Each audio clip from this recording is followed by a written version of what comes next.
Mas pronto, bora lá. Ok, malta, vamos ver debate AD livre. Depois fazemos umas reacts até às 3, ok? Bora. Pá, agora já me devo ter esquecido como é que se joga aquilo, mas...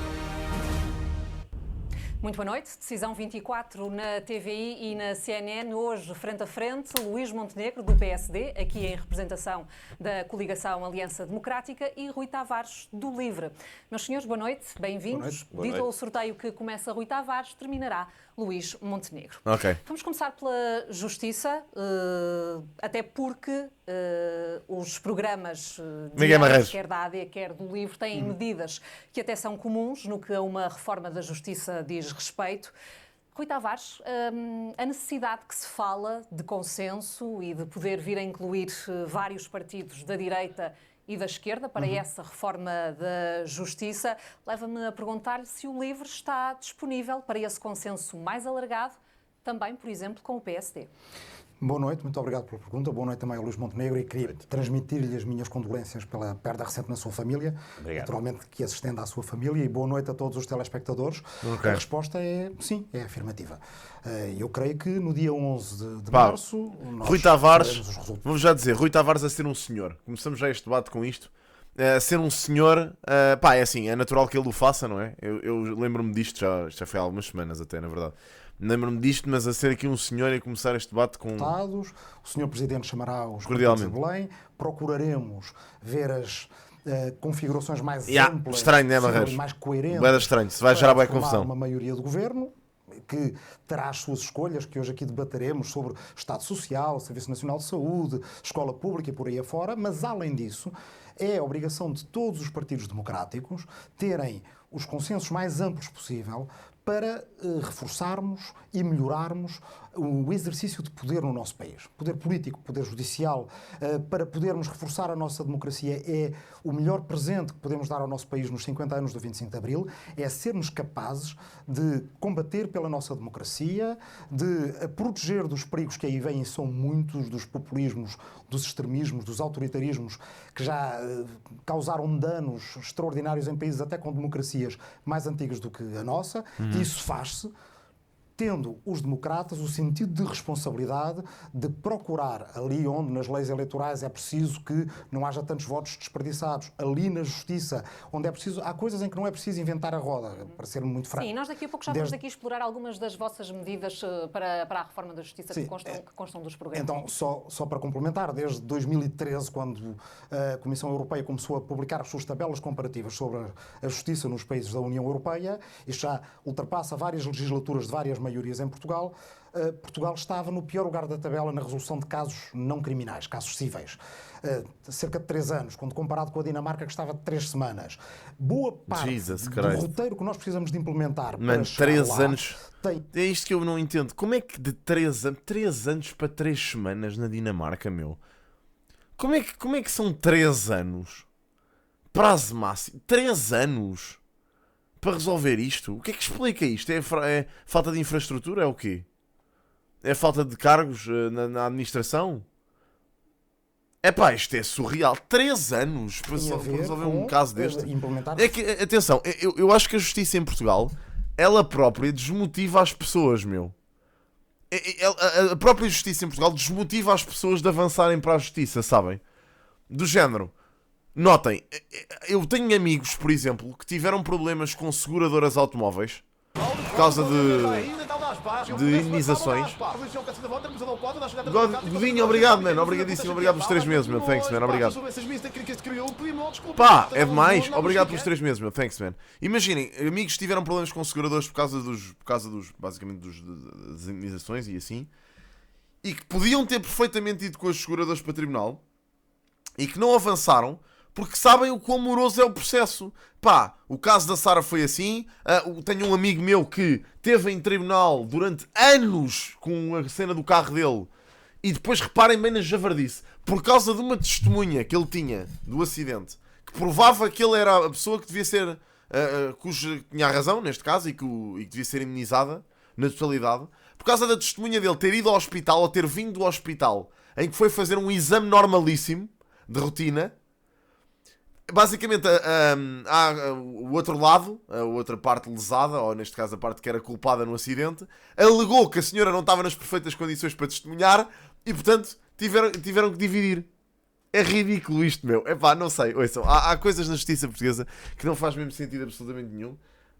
E eu acho que estes atrasos nestas cenas, isto faz com que as pessoas nem queiram ir para tribunal. Às vezes até podem ter razão, mas acabam por dispensar irem para tribunal e resolver as coisas em meios legais, quando na realidade, pá, e depois também se faz um bicho de sete cabeças, né? Vocês, quando há necessidade de ir resolver as coisas para via legal, essa via legal tem que ser rápida e eficaz, meu.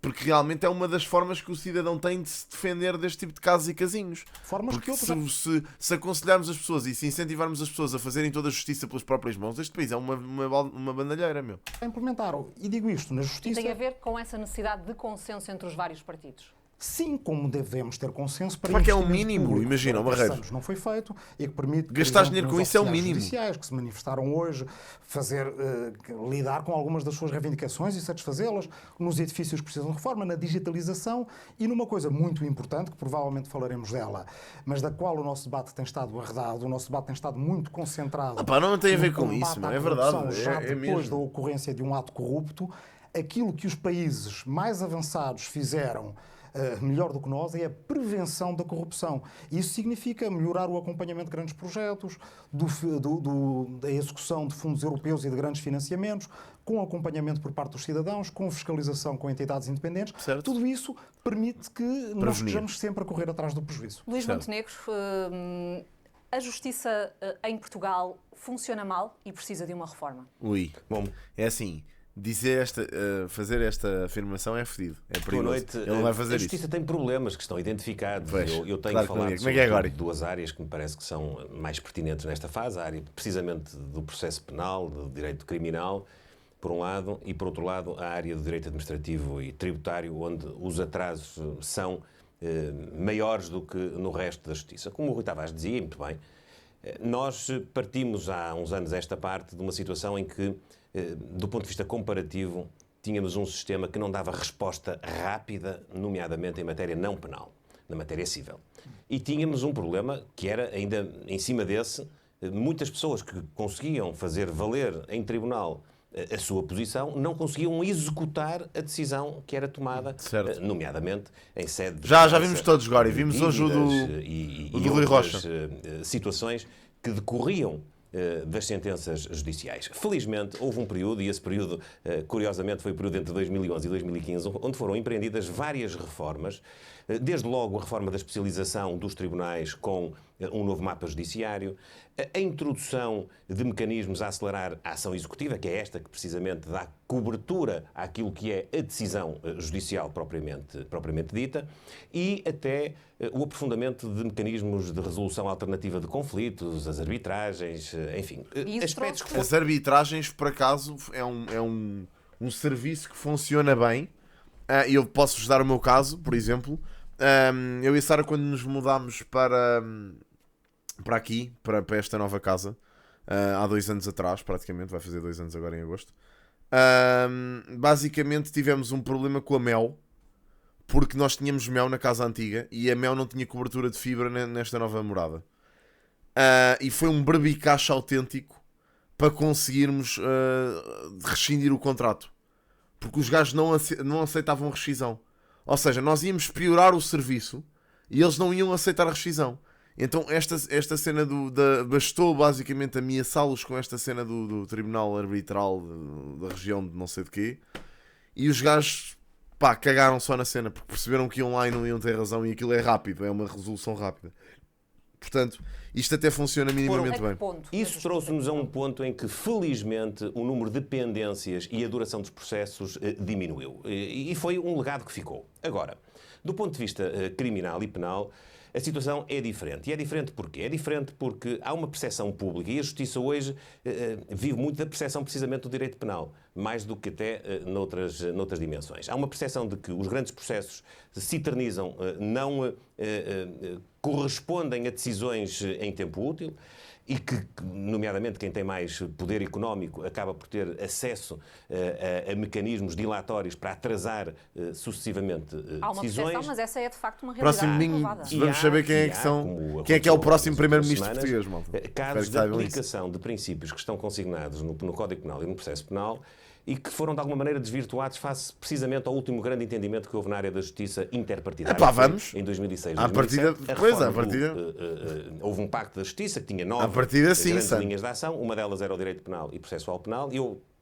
tive o privilégio de participar nisso e, por exemplo, olhando hoje para aquilo que aconteceu com se vai este ser último áudio. caso Não em sei que se tinha houve tanta certeza. arguidos detidos 21 ou 22 dias mas acho que numa sim. diligência que visava levá-los ok, atenção. Sim, não sei se daqui a uns meses não estamos lá outra vez. Mas vamos saber, efetivamente. Interrogatório judicial. Nós temos no programa, e o programa foi concebido, não havia este caso, já tem havido outros, é verdade, com igual contexto do ponto de vista do respeito. A malta do Chega já anda com a estratégia de dizer que estas eleições estão a ser alteradas e não sei o quê. Portanto, vamos ver, já estão a copiar o Trump. Direitos das pessoas. Nós temos no programa uma solução que corresponde, no fundo, àquilo que já era o espírito do legislador em 2006 e 2007. É vencer. Ouçam, eu em vez de andar aqui o tempo todo a dizer que tenho medo, que não sei o quê, que sejam os mesmos, mano, mais vale tomar ação e começar a dar espaço aos partidos novos. Mais vale dar espaço a partidos como o Volt, como o Livre, como a IEL, como outros partidos que vão aparecendo, e que consigam ter espaço no Parlamento para mudar as ideias e para reestruturar o Parlamento. Porque esse refresco no Parlamento pode ser aquilo que nós precisamos cá em Portugal, meu. Caso contrário, nunca vamos conseguir fazer nada, meu. Não é com gritaria e com javardice que vamos fazer que alguma haja coisa. um limite para que o juiz de instrução possa proferir uma decisão relativamente, nomeadamente, às medidas de coação. Nós propomos que esse limite seja de 72 horas e propomos que, para ser cumprido, se eventualmente o juiz de instrução tiver de ter a colaboração de outros juízes de instrução, que possam ser mais do que um a fazer as diligências para que haja um respeito, que aliás o Tribunal Europeu dos Direitos do Homem já verbalizou, que haja um respeito pelos direitos de defesa dos arguidos. E em relação a este consenso alargado entre os partidos, há essa disponibilidade do PSD para se entender que o Partido Nós temos Socialista estas também... propostas, esta, por exemplo, creio que até pode tramitar de forma autónoma, porque mas é essencial, Luís Montenegro, de facto, quererá uma resposta. Espera, não saiu uma notícia do qual o BE pediu o afastamento desse indivíduo devido ao posto público? Do quê, Joana? Estás a falar de quê? Qual indivíduo? Do Luís Montenegro? Qual? Qual indivíduo? Do gajo das mesas de voto. Eu vi essa cena. Eu também não estou a perceber o que a Joana está a dizer, mas acho que tem a ver com aquela cena do gajo das mesas de voto. Porque deve estar alguém a falar no YouTube que eu não consigo ver. Que deve estar oculto. Bem, sim, eu vi isso. Da cena das mesas de voto. Sim, houve malta. Mas há bué da pessoal a fazer essa piada, by the way. Não foi só esse gajo, mas... há bué da malta, sim, acho que fazem bem em pedir o afastamento. Acho que fazem muito bem em pedir o afastamento desse gajo. Sinceramente. Porque isso é, isso é provocar o caos. Os dois maiores partidos agora, se entendam sobre uma reforma para a justiça. Mas não deve, na minha opinião, o debate deve ser alargado a todos os partidos e todos colaboram. Mesmo esse pacto de 2006-2007 tinha naturalmente um impulso do PS e do PSD. Sim, mas o insónias é do cu de quem está a ler. Representação parlamentar. No caso, até havia uma maioria absoluta do Partido Socialista e, portanto, houve um entendimento alargado. E independentemente depois das posições finais dos partidos, eu lembro-me de deputados do Partido Comunista. Eu mostro-te o meu bíceps mental, que é o meu mais forte.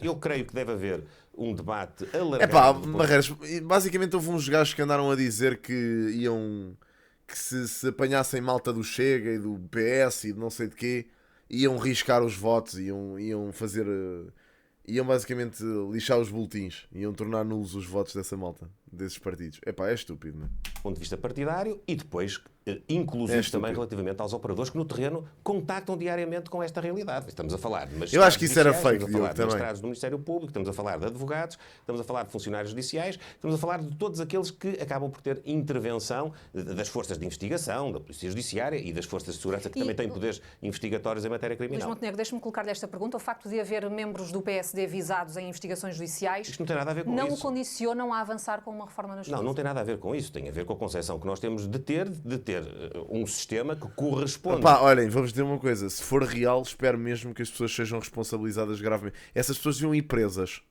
Manipulação de voto não é crime. É, não é? E é muito difícil de fazer, sim, até porque há controle, em grande parte. É assim, em círculos mais pequenos não é assim tão difícil, atenção. Mas isso, se é crime, eu acho que essas pessoas deviam ir presas, literalmente. Se houvessem pessoas a serem apanhadas a fazer isso, eram presas para mim. Por um lado, sinceramente, aos mecanismos repressivos que a lei penal... deviam ser presas. Mano, que exagero, estás a brincar? Tens noção da influência que isso tem? Ou pelo menos, ou presas um aninho, presas um aninho, uma multa do caralhão, primeiro que tudo, e depois nunca mais poderem votar. É aquilo que o Santo Mas há o respeito. Quer dizer, nunca mais poderem votar, mais ou menos. Não era nunca mais poderem votar, mas pelo menos nunca mais estarem numa mesa eleitoral. Sim. De maneira nenhuma. E até digo mais, eu mencionei este caso porque ele, hoje, creio que causou uma apreensão das pessoas, e é preciso também dificilmente acho tranquilidade nesse aspecto, mas aquilo que a lei penal tem de salvaguardar, por um lado, são os mecanismos de repressão de condutas desviantes, de condutas ilícitas, e por outro lado, funcionar de forma a assegurar que todos têm os mecanismos de defesa, as garantias de defesa, que de resto constam dos direitos, liberdades e garantias que a Constituição define, e outros instrumentos, incluindo protocolos internacionais. Não? Para concluirmos este assunto da justiça, só fazer-vos uma questão em relação a uma medida que é comum a ambos os programas. Ambos falam na necessidade de criminalizar o enriquecimento ilícito. Rui Tavares tem sido várias as tentativas de avançar com esta legislação, esbarra sempre no Tribunal Constitucional. Como é que a proposta pode ser diferente e não voltar novamente a ter problemas de inconstitucionalidade? Bem, esse é precisamente um trabalho aturado que é preciso fazer, e é por isso que pedimos um grande debate nacional que não se esgote nos partidos. Mais importante até do que o trabalho interpartidário é a necessidade de incluirmos outros atores neste grande debate nacional. E o próprio sistema judicial nesse grande debate nacional, já houve outros casos de outras leis que vão ao Tribunal Constitucional, que sofrem críticas do Tribunal Constitucional e que são revistas no Parlamento. Isso não tem nada de anormal. É assim que deve funcionar em democracia. Mal estaremos se voltarmos ao tempo em que o Governo protesta de cada vez que o Tribunal Constitucional decide contra medidas suas. No tempo de que o Luís Montenegro está a sorrir porque se lembra muito bem. Há aqui três coisas... Só interrompo para dizer, porque acabou por ter a formulação que encontrou para o Parlamento. E é por isso que pedimos um grande debate constitucional. Como é que a proposta pode ser diferente não é nada exagero. E não voltar acho muito bem a ter problemas de inconstitucionalidade? Bem, esse é precisamente um trabalho aturado que é preciso fazer, e é por isso que pedimos um grande debate nacional que não se esgote nos partidos. Mais importante até do que o trabalho interpartidário é a necessidade de incluirmos outros atores neste grande debate nacional. E o próprio sistema judicial nesse grande debate nacional, já houve outros casos de outras leis... Eles não acusaram Ventura, ele disse exatamente isso. Que sofrem críticas do Tribunal Constitucional e que são revistas no Parlamento. Isso não tem nada de anormal. É assim que deve funcionar em democracia. Mal estaremos se voltarmos ao tempo em que o Governo protesta de cada vez que o Tribunal Constitucional decide contra medidas suas. No tempo de que o Luís Montenegro está a sorrir porque se lembra muito bem. Há aqui três coisas... Só interrompo para dizer, porque acabou por ter a formulação que encontrou para o Parlamento poder ultrapassar pronúncias constitucionais. Mas eu depois falarei sobre este caso em concreto. Há vários elementos novos de que nós precisamos. Bem cordiais os dois, achei. Porque é muito importante. Um dos problemas que nós temos, e não tem nada a ver com as coisas que fazem as parangonas todos os dias, mas tem a ver com a vida das pessoas que esperam em salas muitas vezes com más condições, estes edifícios têm que ser renovados, para se apresentarem a tribunal como testemunhas, o que quer que seja, é que nós temos uma justiça muito hierárquica e autoritária, às vezes até muito arrogante com o cidadão comum. Sim. Não é assim nos julgados de paz. E uma das coisas que o livro propõe é que façamos um grande investimento nos julgados de paz, Sim. que até possamos dar, como eu tenho bastante tempo, eu gostaria de me focar em só 2 ou 3 exemplos. Mas temos que ir a outros que são temas também, ilustrações portanto vou tentar muito importantes. adiantar. E eu também vou tentar mais. ser muito breve. Nos julgados de paz, nós acreditamos que até a própria comunidade judicial pode, ou judiciária, pode avançar na constituição de novos julgados de paz, de forma mais cooperativa e com trabalho em equipe, não têm férias judiciais, funcionam de forma mais célere, muito mais humana. Outra questão, a prevenção da corrupção, como aqui já foquei. Os países que focam todo o seu debate no combate à corrupção são países nos quais o populismo convenceu as pessoas que é tudo bandido e a única coisa que há a fazer é apanhar alguns dos bandidos e condenar alguns desses bandidos. Os outros andam à solta. Os outros estão no governo. Todos os que o são, nem se condenam todos os que são investigados. Os países que de facto estão no topo das listas com menos corrupção em todo o mundo são os que fazem prevenção da corrupção. Se as coisas passam à luz do dia, se as coisas são fiscalizadas, se os cidadãos são envolvidos, não chega a haver o ato corrupto em si, é imprático, é até inconcebível. Sim, não dá para fazer. Um aspecto que aí é a diferença e acho muito importante. É verdade isto que ele diz. Luís Montenegro falava de falar com todos os partidos. Muita razão, excelente argumento, na minha opinião. Podemos não gostar, e eu não gosto. A política portuguesa está neste momento dividida em 3 áreas distintas. Uma área da esquerda, de que nós fazemos parte e que lutaremos para que seja maioritária, uma área da direita democrática, onde está a AD e onde está a Iniciativa Liberal, e uma área da extrema-direita, que tem uma concepção do direito completamente diferente. Não é exagerado, não é? Tu tens casos de pessoas que fazem crimes, cometem crimes piores, ou melhor, o artigo 26 menos graves e que são presos. Diz que a lei estabelecerá garantias efetivas contra a obtenção e utilização abusivas ou contrárias à dignidade humana de informações relativas às pessoas e famílias. Qualquer democrata concorda com isto. O que esse partido propôs fazer, estou a falar evidentemente do Chega, neste artigo, foi dizer, no entanto, poderá haver restrições a estes direitos, ou seja, de obtenção abusiva ou contrária à dignidade humana de informações relativas às pessoas ou às famílias, bastante para isso que seja necessário em termos de segurança pública, não é a segurança do Estado ou a iminência de ataque terrorista. É o Ministro da Administração Interna de um partido desse um dia decidir que é necessário violar a dignidade humana e obter de forma abusiva informações sobre pessoas e famílias.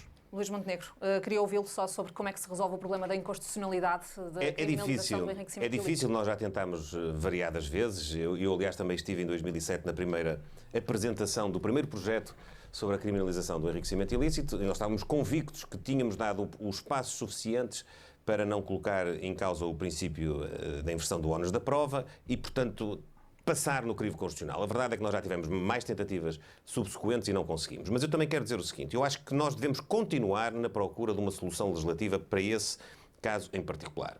Mas também é preciso dizer às pessoas que não é só isso que vai resolver o problema do combate à corrupção. O combate à corrupção faz-se nas causas, faz-se, por exemplo, em tirar burocracia ao Estado, aos departamentos públicos, para podermos ter simultaneamente transparência e também retirar complexidade, que muitas vezes é o campo mais pródigo para haver comportamentos desviantes. Mas faz com outras medidas. Nós já propusemos, e creio que o livro também nos acompanha na regulamentação do lobby. Deixe-me só dizer ainda... Concluir, e há outras tipologias criminais que, entretanto, foram introduzidas no nosso ordenamento jurídico e que conferem capacidade, do ponto de vista legislativo, nós estamos disponíveis para poder aprofundar.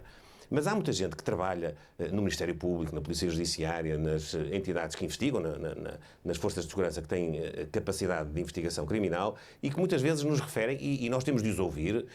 Nós não temos propriamente um grande problema nas leis, nós temos um problema na capacidade de investigação, nos meios que temos de colocar à disposição das autoridades para elas levarem até ao fim. Evidentemente que, se o edifício legislativo for robusto, mas melhor isso ainda. É o quê? Mas, senhores, vamos falar de pensões, É assim, quando a mensagem... os pensionistas, mas com... O Rui Tavares, eu considero que seja uma pessoa extremamente inteligente e que sabe exatamente o que é que está a falar. E isso é raro em política. E a realidade é que o Rui Tavares, a mensagem para as pessoas que são menos instruídas custa muito mais a passar do que possivelmente uma outra pessoa que utiliza uma linguagem mais corriqueira. Mas isso é com todos os políticos, não tem só a ver com o Rui Tavares, isso é com todos aqueles que têm uma linguagem mais complexa ou que falam sobre os assuntos de forma complexa. Com diferenças, no caso da AD, Luís Montenegro, trata-se de um aumento do rendimento dos pensionistas através do complemento solidário para idosos. Quando anunciou esta medida para as pensões, houve até aqui interpretações erradas. O senhor esclareceu depois que, de facto, a proposta era só para o complemento solidário para idosos. Seria desejável essa convergência de todas as pensões mínimas? Acho que até agora está a ser super civilizado este debate. Antevê que isso seja possível num horizonte temporal mais alargado? O nosso compromisso é o seguinte. Em primeiro lugar, atualizar anualmente as pensões de acordo com os critérios que estão fixados na lei e que têm, sobretudo, como referência o valor da inflação. Isto é para dizer aos pensionistas que não vão perder, do ponto de vista do seu rendimento, a atualização que a lei confere para que não haja a dúvida que por acaso se instalou em 2022, quando o Partido Socialista cortou 1.000 milhões de euros no sistema de pensões. Em segundo lugar, nós propomos que, tal como aconteceu no passado, até nos tempos da Troika, em que foram descongelados os aumentos precisamente das pensões mínimas, foi quando tínhamos a Troika em Portugal que nós descongelámos as pensões que tinham sido congeladas pelo Partido Socialista, que tanto nos imputa a nós essa responsabilidade. Aquilo que nós queremos é que essa atualização possa ser superior, na sua amplitude, nas pensões mais baixas.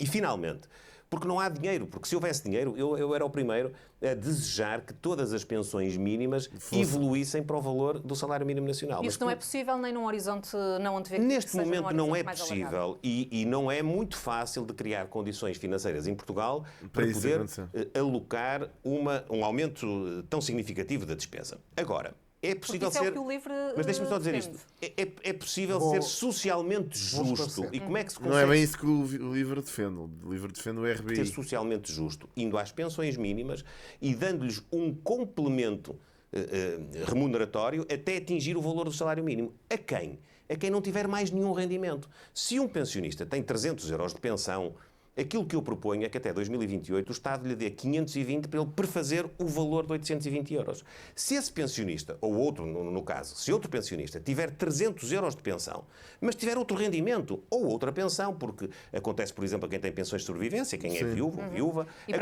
ou então tem um rendimento industrial, um rendimento comercial, é sócio de uma empresa, recebe dividendos dessa empresa, em valor de 2 ou 3 ou 4 mil euros.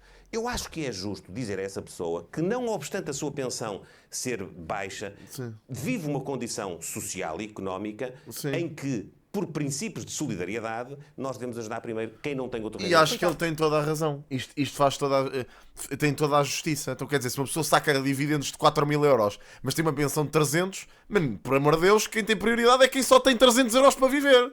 Isso é mais do que lógico. Portanto, esta conversa de aumentar as pensões todas para o salário mínimo. Pois, e os outros que andam a ter dupla pensão e... Pá, isto é estúpido. É um bocado isto. Acho que o Montenegro tem toda a razão naquilo que está a dizer.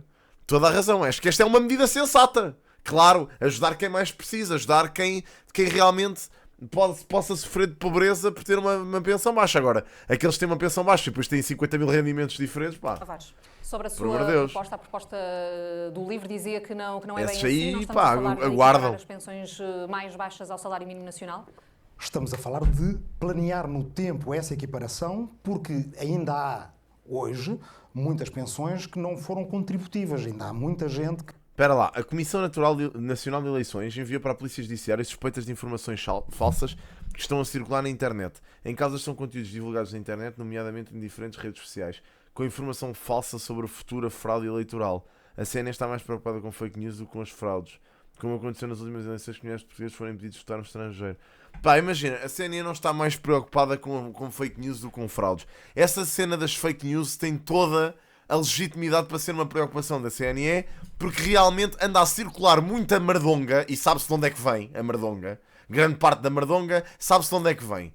Anda a circular muita desinformação, muita parvoíce, a ser dita em TikToks e não sei o quê, que vai influenciar uma data de gente a votar em determinadas coisas. Pá, isso é muito perigoso. Portanto, acho que a CNE tem toda a legitimidade para estar preocupada com isso, meu. Eles não foram impedidos de votar. E, portanto, as pessoas deviam ser... Eu também concordo que os imigrantes devam ter as informações do lado deles e que lhes tenha que ser transmitido que precisam do documento de identificação, ou de uma cópia do documento de identificação anexada ao boletim de voto, neste caso. Agora, se eles também não se informam e não sabem isso, é porque isso está disponível, essa informação está acessível. Se eles não sabem isso, pá, também vou-vos dizer, o voto é um dever. Da mesma forma que é um direito, certo? Vocês também têm que se informar, caramba. Se querem votar e não sabem como, convém saber como, não é? Mas é um bocado isso. Que não contribui para a Segurança Social e temos que nos assegurar também... Espera, os portugueses gastam mais de 5 milhões de euros por dia em raspadinhas. Mano, há velhotes que são malucos da cabeça por raspadinhas. Que se endividam imenso, meu. O que é que eu acho, pá? Imagina. É o que é. É o que é, mano. é muito difícil combater isso, sinceramente. Pá, o jogo é o jogo. Se é mau, é mau.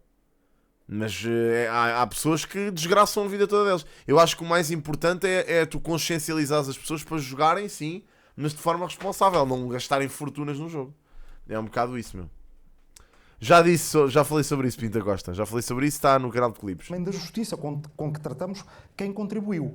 As pensões, como os abonos de família, como outros instrumentos inovadores em termos de proteção social que o livro propõe, elas devem ter um desígnio que Portugal deve resgatar, que nasceu com o 25 de Abril verdadeiramente para o nosso país e que tem ficado esquecido nos últimos anos. É erradicar a pobreza como fenómeno. A raspadinha já é cultural. País. Não é justo que pessoas que trabalharam a vida toda vivam em situação de privação material.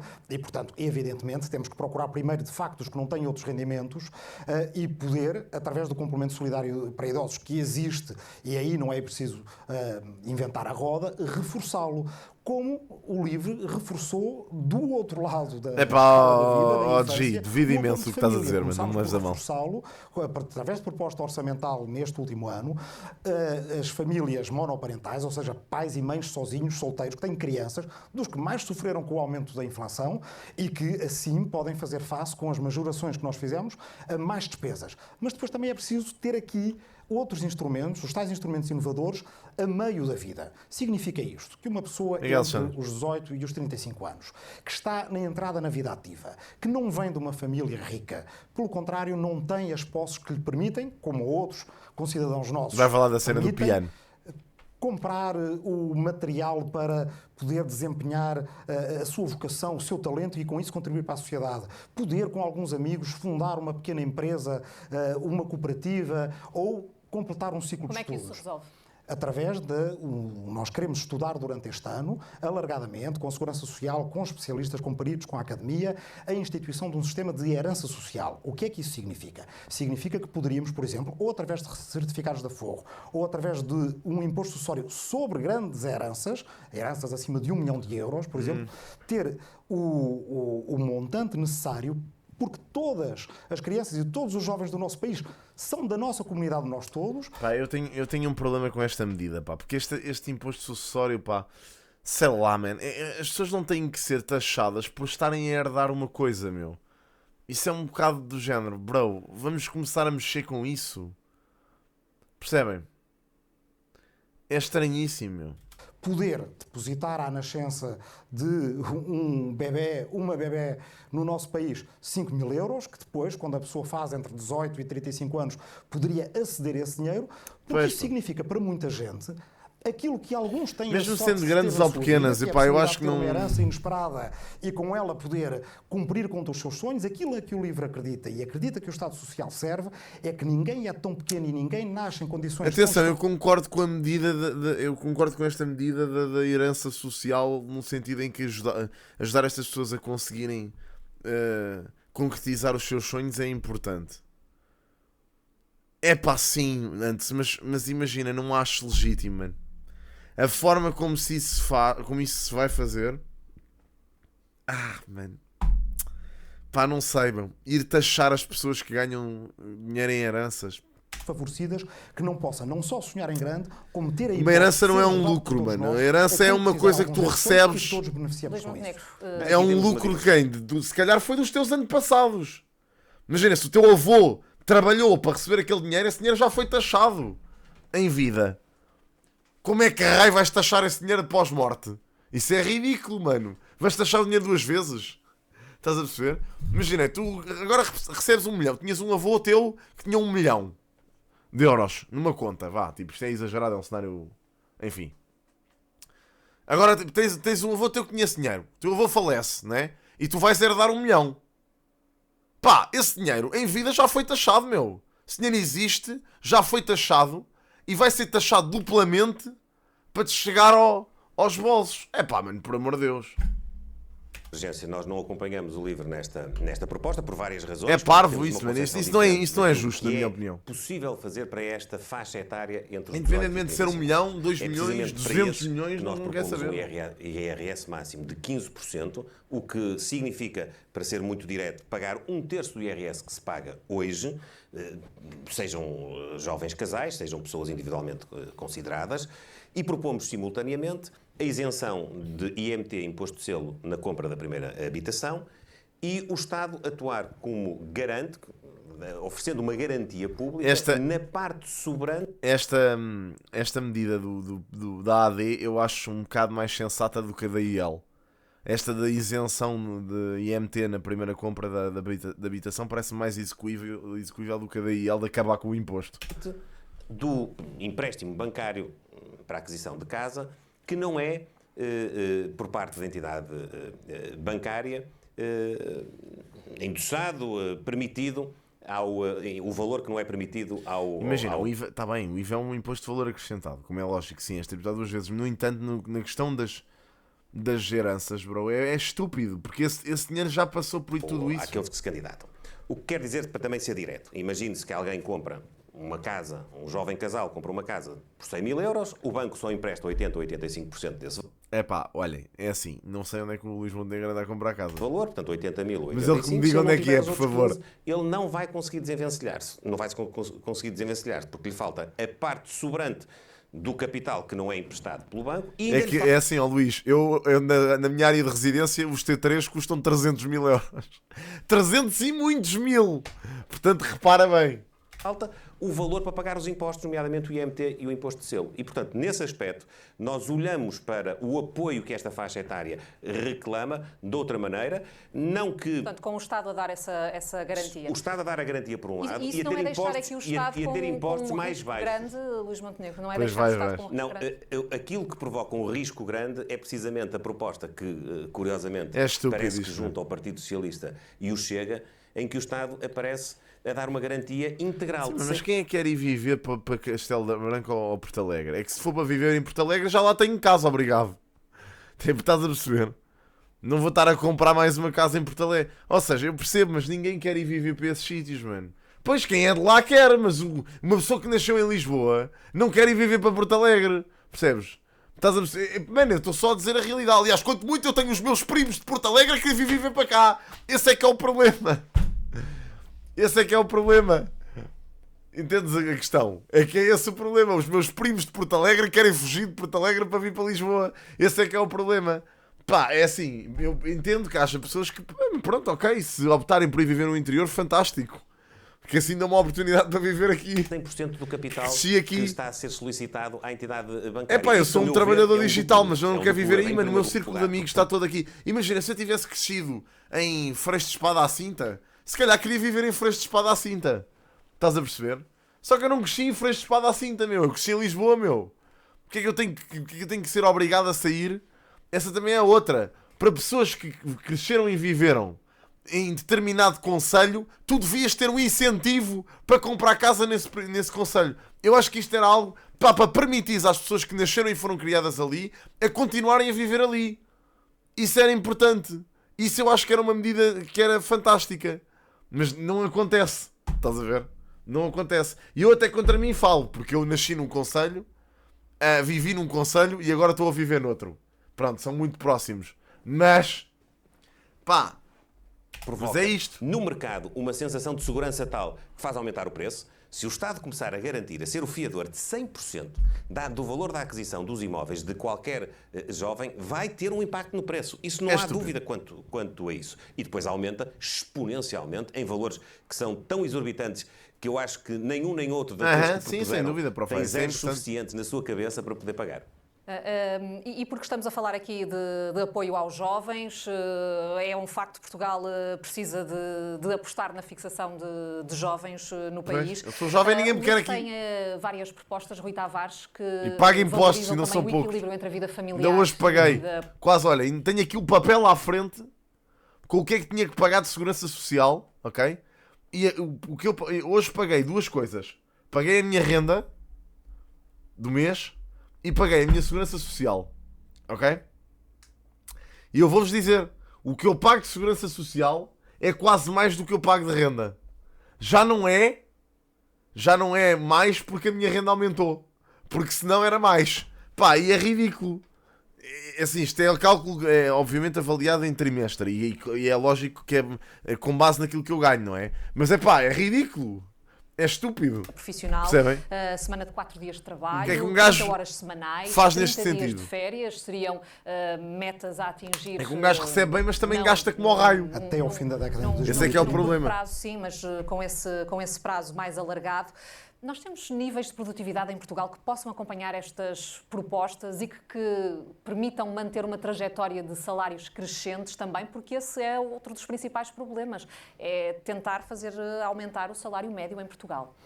Deixe-me responder primeiro a uma coisa que disse Luís Montenegro, porque me parece que, em primeiro lugar, a AD não está a pensar nos jovens realmente existentes com a sua proposta da taxa máxima de 15%, exceto os rendimentos mais altos. É que a maior parte dos jovens em Portugal não chegam a ganhar 1.000 euros por mês. E, portanto, não serão cobertos por esta medida.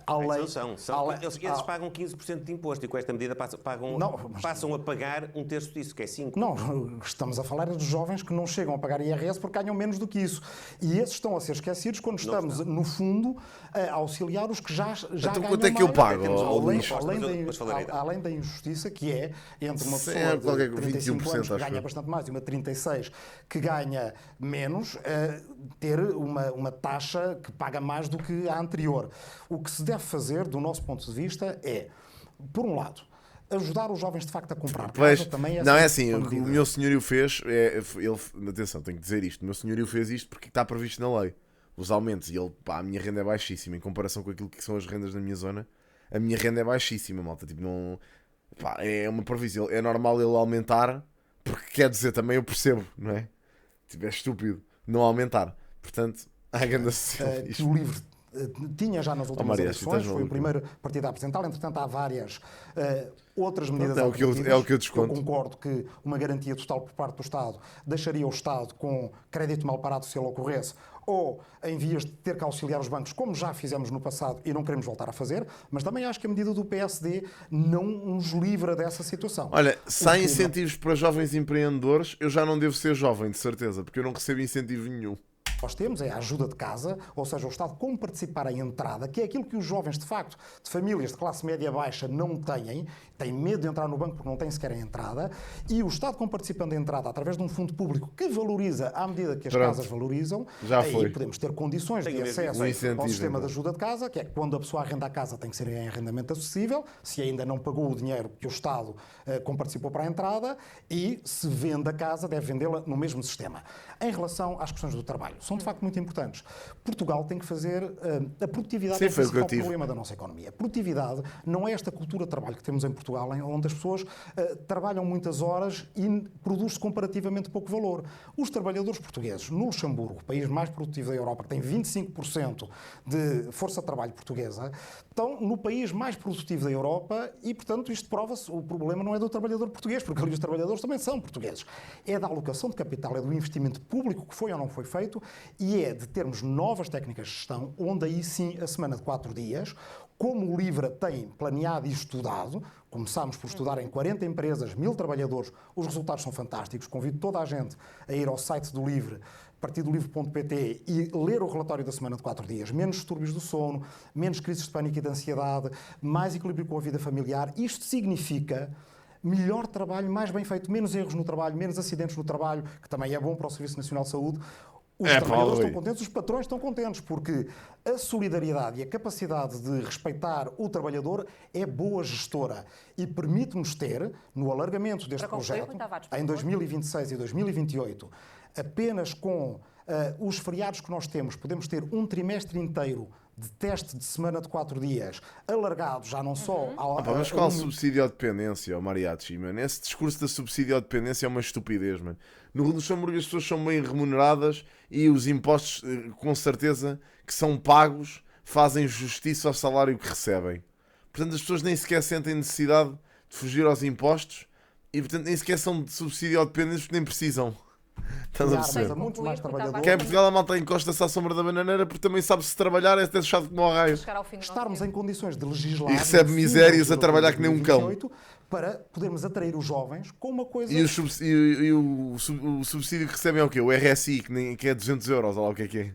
Quem é que vive com 200 euros, bro? Só se for um pensionista. Que eles têm noutros países europeus. Que vive mal. Qualidade de vida, oportunidade económica e capacidade de fazer mais com o seu Luís Montenegro. É um objetivo absolutamente crucial. Claro que há. Portugal nos Quem próximos recebe anos. subsídios no Ter Luxemburgo. capacidade de reter os nossos jovens e de evitar que eles vão à procura de uma oportunidade para o estrangeiro. E a conciliação entre a vida profissional Ou de e a vida... regressarem, permita-me Ou de dizer, regressar, com porque certeza. é natural ir para o estrangeiro, mas é bom certeza. voltar ao nosso país. E infelizmente há muitos que vão e que depois não regressam. Mas é muito importante que se consigam implementar políticas públicas que deem efetivamente essa conciliação entre a vida profissional e São a os vida, últimos instantes, e a vida Luís pessoal. Montenegro. Porque, quer do ponto de vista salarial, quer do ponto de vista das respostas dos Não, principais Sticky, há alguns sistemas debates que eu ainda não vi. públicos, educação, saúde, habitação. Por exemplo, no caso da educação, nós defendemos o acesso universal e gratuito dos 0 aos 6 anos, creche e pré-escolar. Tudo Tem isso são concluído, políticas que Luís são importantes. E é preciso O também estimular a jornalista, é uma produtividade. jornalista. Estou absolutamente seguro disso, por isso propusemos um 15º mês livre de contribuições e impostos para prémios de produtividade. Agora há uma coisa só que eu quero dizer sobre a Semana dos 4 Dias. A Semana dos 4 Dias vale a pena explorar, não há dúvida nenhuma, há vantagens, vale a pena explorar de uma forma facultativa, de uma forma que possa ser conciliável com a natureza da empresa na qual ela está a ser implementada. Porque há muitos países que já estudaram, Mas, incluindo na a administração mesma pública. coisa Olha, passa-se com a jornada de 8 horas. na Em certos Islândia setores e na funciona, Suécia noutros não. experimentaram diminuir a carga horária, ainda antes de passar aos 4 dias, e depois tiveram que refazer Possivelmente essa vou, medida. sim. Na Alemanha também houve uma experiência, em Espanha está neste momento em curso, a Bélgica também tem uma em curso. E sabe que eu ainda que não tive concluir, Luís ocasião, Montenegro. mas vou ver as conclusões que falou há bocadinho. A portuguesa foi a maior de todas. Paulo Beiter, isso não é bem assim, mano. E, atenção, os portugueses são muito trabalhadores, claro que são, mas também são seletivos. Claro que há portugueses que não querem fazer trabalhos miseráveis. Claro que não querem. Também porque há cada vez mais jovens portugueses a trabalhar porque são qualificados, porque estudaram para tal. Portanto, há lógica, há trabalhos que não querem fazer. Se um português tem uma licenciatura, achas que quer ser a estafeta da Uber Eats, meu? Claro que não quer. Como é lógico. Portanto, isso não é bem assim. Também há portugueses que vão trabalhar no continente, mas é temporariamente, meu. Trabalham em caixas de supermercado temporariamente para pagar contas, mas querem, obviamente, condições melhores. Portanto, é lógico. É lógico. Esses são os tugas que imigram, mas isso já há anos que é assim. Agora, cá em Portugal, tens muita malta portuguesa que não quer fazer esses trabalhos, é certo. É lógico. Sim, e tens muitos portugueses a trabalhar na restauração. Aliás, tens alguns. A realidade é que tens cada vez menos e a culpa não é dos imigrantes, nem desses portugueses. A culpa é do patrão que paga mal. Isso é que devia ser fiscalizado. Porque recebem menos que o ordenado mínimo. Pá, aí Mas sabe tem que se cascar em quem se tem que uma das conclusões que se cascar. tirou em vários destes países, o Japão É um também certo. tem Tem que uma concluir, experiência Luís dessa. Montenegro. Não, este foi feito na altura dos debates, Pessoas malta. Nós estamos a ver debates antigos. Veja bem, as Eu é que não vi pessoas este. aproveitarem a oportunidade de terem menos dias de trabalho para terem um segundo emprego. O que quer dizer que em muitas circunstâncias Tem mesmo de concluir. ter baixos Temos que salários subir salários? tem mais relevância do que propriamente as Mas eu ainda condições sou de do trabalho. tempo em que se dizia que o grande problema da economia portuguesa era os Agora, nós não funcionários do podemos- trabalho e que O que os nós não salários podemos é querer baixos tudo ao eram a mesmo nossa tempo. competitividade. Para aumentar E para a concluir, produtividade e a Luís Montenegro, para lhe dar competitividade da assim a última economia palavra. portuguesa e até da administração pública portuguesa, Pelo contrário. nós não podemos penalizar as Epá. atividades e esta medida, se não for minimamente enquadrada É o que é. dentro da Não vi, realidade não, pro. específica de cada empresa, é naturalmente um óbvio. Mais produtividade é salário mais alto. Rui Tavares, Assim se espera. Luís Montenegro, obrigada a ambos pela presença neste Muito obrigado. debate. Boa noite. Pronto, antes é o que é. Percebo. É isso, as pessoas não se sujeitam a essas condições porque aqui recebe-se mal. Pura e simplesmente. É só isso. Mas é o que é. Pronto, olha, bom debate. Achei um debate fixe, achei cordial, respeitaram-se mutuamente, portanto é positivo. Pá, agora quero ver os outros. Aliás, vou ver os outros. Com toda a certeza. Vou ver os outros, que ainda me faltam alguns. Principalmente da esquerda contra a esquerda. Queria ver. Os restantes já os vi praticamente todos. Portanto, vamos ver os que faltam. Faltam 8, não é? Diogo, agora.